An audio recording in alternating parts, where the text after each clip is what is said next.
Hi guys, good morning everyone. कैसे हो आप? आई होप आप सब अच्छे होंगे। हम बहुत बढ़िया हैं। आज है 26 मई। Welcome back to my channel Meeta की सिंपल लाइफ। आज अमावस्या है, सावित्री अमावस्या। दोस्तों, मैं आपका स्वागत करता हूं आज के इस खास ब्लॉग में, जहां हम बात करेंगे आरक्षण की एक ऐसा विषय जो हमारे समाज, शिक्षा और राजनीति से गहराई से जुड़ा है। आज हम समझेंगे कि डॉक्टर भीमराव अंबेडकर ने आरक्षण की परिकल्पना क्यों की थी, उसका उद्देश्य क्या था और 2025 तक यह व्यवस्था किस रूप में हमारे समाज को प्रभावित कर रही है। दोस्तों, वीडियो को एंड तक जरूर देखिए।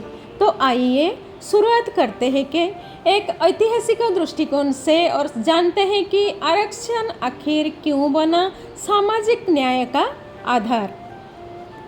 भारत का संविधान सामाजिक न्याय और समानता की भावना से ओतप्रोत है और इस भावना का सबसे सशक्त माध्यम बना आरक्षण। डॉक्टर भीमराव अंबेडकर, जिन्हें भारतीय संविधान का शिल्पकार कहा जाता है, उन्हें आरक्षण को सामाजिक बराबरी का औजार माना। उनका उद्देश्य था कि ऐतिहासिक रूप से शोषित और वंचित वर्गों को मुख्य धारा में लाने का एक सुनियोजित प्रयास किया जाए।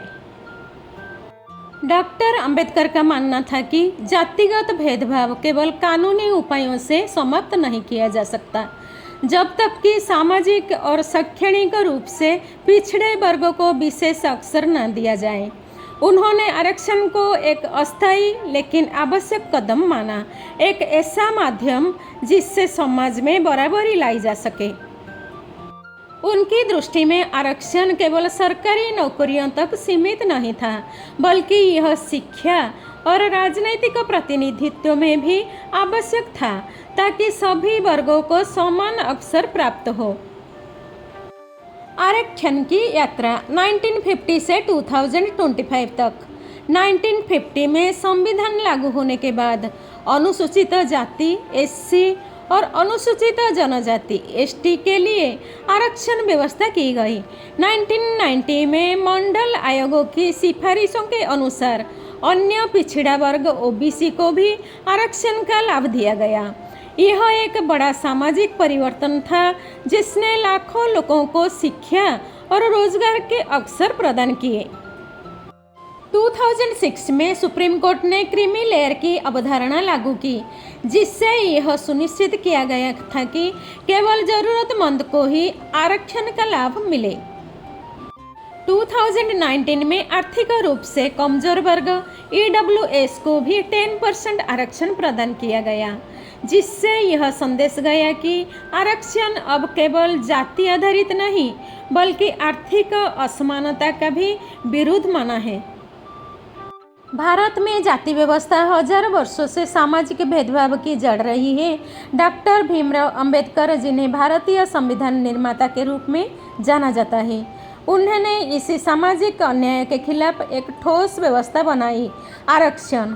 आज जब हम 2025 में हैं, तो यह जरूरी है कि हम समझेंगे कि आरक्षण की शुरुआत क्यों हुई, इसकी ज़रूरत क्या थी और अब यह किस तरह की चुनौतियां पेश कर रहा है। जाति व्यवस्था और भेदभाव की जड़ें। भारतीय समाज में जन्म आधारित जाति व्यवस्था ने लोगों को ऊंच नीच में बांट दिया।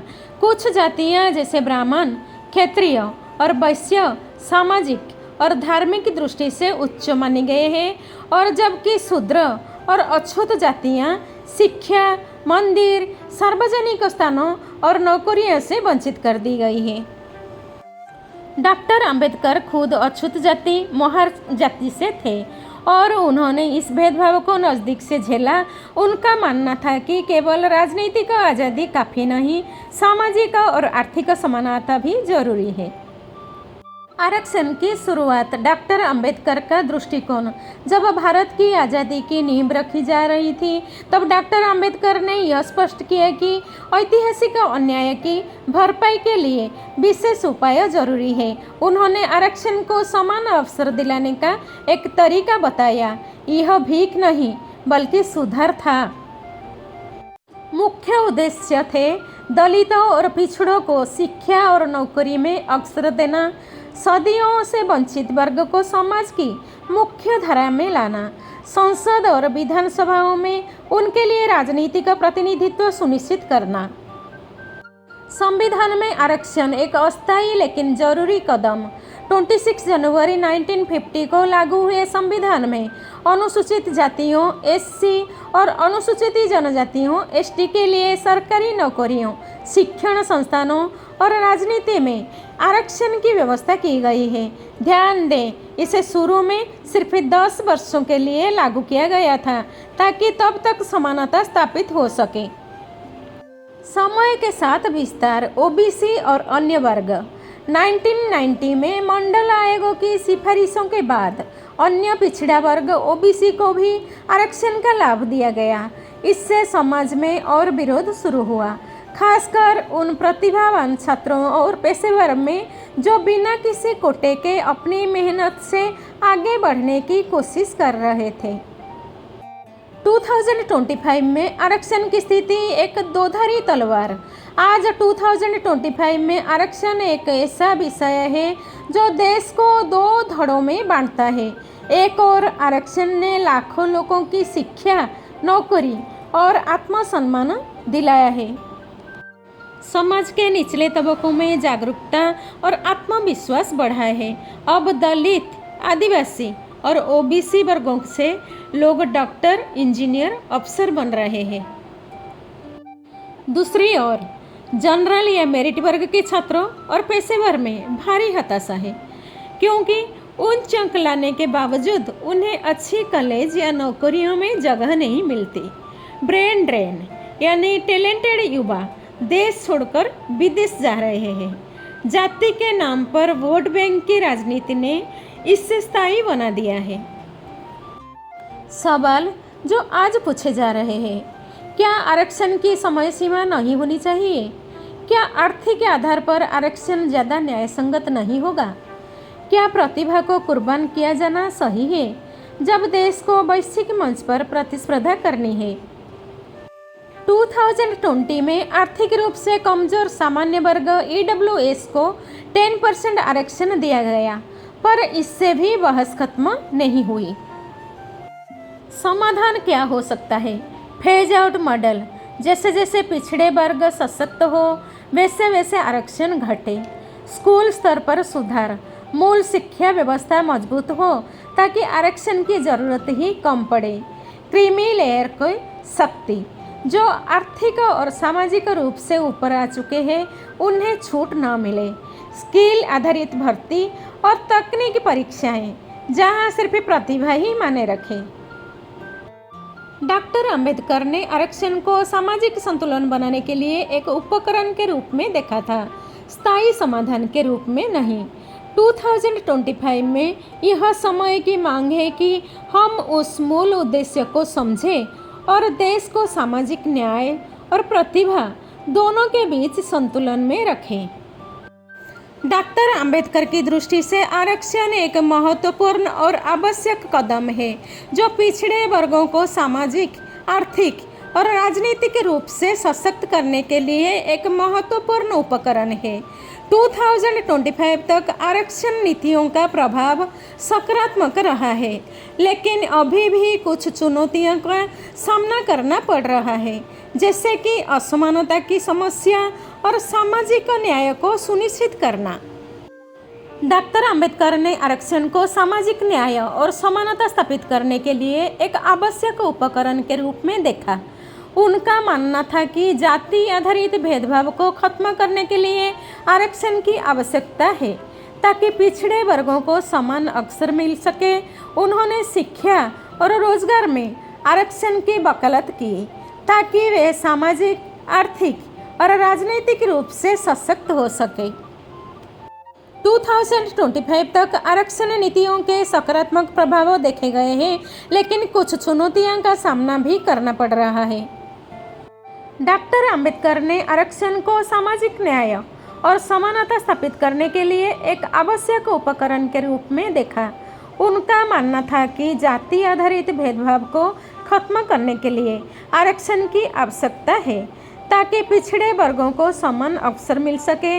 उन्होंने शिक्षा और रोजगार में आरक्षण की वकालत की ताकि वे सामाजिक, आर्थिक और राजनीतिक रूप से सशक्त हो सके। 2025 तक आरक्षण का प्रभाव 2025 तक आरक्षण नीतियों के सकारात्मक प्रभाव देखे गए हैं, लेकिन कुछ चुनौतियों का सामना भी करना पड़ रहा है। सकारात्मक प्रभाव। आरक्षण के कारण दलितों और अन्य पिछड़े वर्गों को शिक्षा और रोजगार में अधिक अवसर मिले हैं। आरक्षण ने इन समुदायों को सामाजिक, आर्थिक और राजनीतिक रूप से सशक्त बनाने में मदद की है। आरक्षण ने भारत में सामाजिक न्याय और समानता स्थापित करने में योगदान दिए हैं। चुनौतियाँ। कुछ लोग आरक्षण को भेदभावपूर्ण मानते हैं और इसे खत्म करने की मांग करते हैं। कुछ लोगों का मानना है कि आरक्षण को आर्थिक आधार पर होना चाहिए, न कि जाति के आधार पर। आरक्षण की वजह से कुछ लोग जातिगत आधार पर भेदभाव का आरोप लगाते हैं। डॉक्टर अंबेडकर ने आर्थिक सशक्तिकरण पर भी जोर दिया था, क्योंकि उनका मानना था कि गरीबी और पिछड़ेपन को दूर करने के लिए आर्थिक विकास आवश्यक है। उन्होंने गरीबों और हाशिए पर पड़े लोगों की आजीविका में सुधार के लिए आर्थिक विकास की आवश्यकता पर जोर दिया है। डॉक्टर अंबेडकर के दृष्टिकोण ने सामाजिक न्याय, समानता और मानवाधिकारों के महत्व पर जोर दिया। खासकर महिलाओं और दलितों के लिए उन्होंने सामाजिक न्याय, समानता और मानवाधिकारों के महत्व को रेखांकित किया, खासकर महिलाओं और दलितों के लिए। डॉक्टर अंबेडकर की दृष्टि से आरक्षण सामाजिक न्याय और समानता स्थापित करने के लिए एक महत्वपूर्ण और आवश्यक कदम है। 2025 तक आरक्षण नीतियों का सकारात्मक प्रभाव देखा गया है, लेकिन अभी भी कुछ चुनौतियों का सामना करना पड़ रहा है। आरक्षण को सामाजिक न्याय और समानता के लिए एक महत्वपूर्ण उपकरण के रूप में जारी रखना चाहिए। अंबेडकर ने आरक्षण को केवल सरकारी नौकरियों तक सीमित नहीं रखा था, बल्कि उन्होंने इसे शिक्षा, व्यवसाय और अन्य क्षेत्रों में भी लागू करने का समर्थन किया था। अंबेडकर ने आरक्षण को केवल अनुसूचित जातियों और जनजातियों के लिए ही नहीं, बल्कि अन्य पिछड़े वर्गों के लिए भी लागू करने का समर्थन किया था। अंबेडकर ने आरक्षण को केवल सरकारी नौकरियों तक सीमित नहीं रखा था, बल्कि उन्होंने इसे शिक्षा, व्यवसाय और अन्य क्षेत्रों में भी लागू करने का समर्थन किया था। अंबेडकर ने आरक्षण को केवल अनुसूचित जातियों और जनजातियों के लिए भी नहीं, बल्कि अन्य पिछड़े वर्गों के लिए भी लागू करने का समर्थन किया था। अंबेडकर ने आरक्षण को एक अस्थायी उपाय के रूप में देखा था, जो तब तक लागू होना चाहिए जब तक के पिछड़े वर्गों को मुख्य धारा में नहीं ला दिया जाता।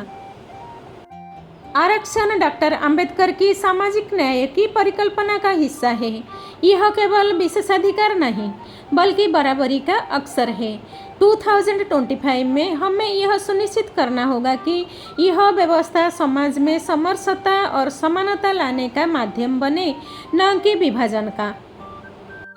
तो दोस्तों, ये थी हमारी आज की चर्चा। आरक्षण डॉक्टर अंबेडकर की दृष्टि से लेकर 2025 तक हमें याद रखना चाहिए कि आरक्षण केवल एक सुविधा नहीं, बल्कि एक सामाजिक सुधार का साधन है। डॉक्टर अंबेडकर का सपना था एक ऐसा भारत जहां सभी को समान अवसर मिले, चाहे वह कोई भी जाति या वर्ग या धर्म का हो।